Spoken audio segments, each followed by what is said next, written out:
Yes, hey guys, welcome to Oslo Buel Shark Hotel.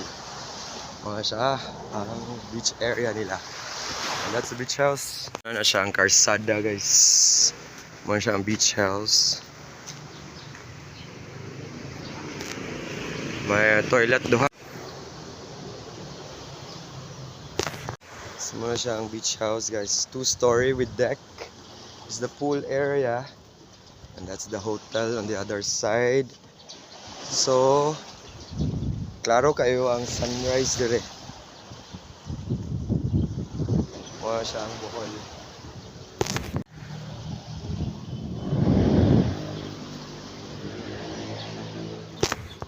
Ngunit saan man tayo hipan ng amihan, di pagpapalit ang pagkakaibigan. This is on the second floor of this beach house.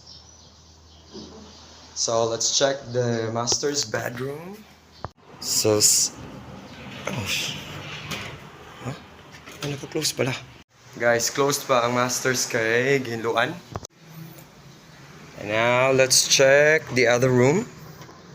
So pwede ni daghang maka-stay dire kay tulo ka beds, and then it has its own toilet and bath.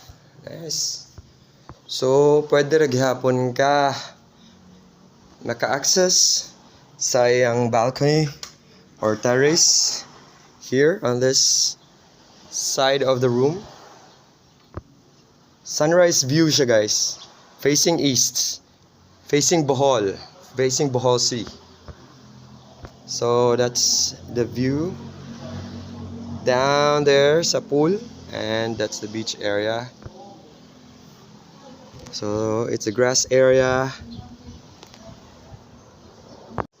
Also guys, if ever you want to rent this beach house for a party like a birthday, there's a deck up here. Pwede diri ang party. Gonna throw a party for your family. So naragya po yung toilet diha. There is a deck. And there's the water tank. So mo siya ang roof deck area. So it's a perfect area for celebration kung di lang kayo modaghan. Pwede sa mga magbabarkada, magka-GC. So by the highway po niya guys. On the other side.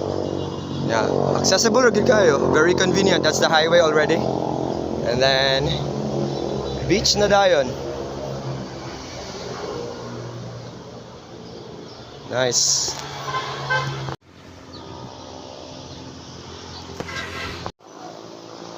Yes, hello friends and investors. Welcome to Oslo, Cebu. This is southern part of Cebu. So kana satbang Bohol na na. Malapit pero malayo din.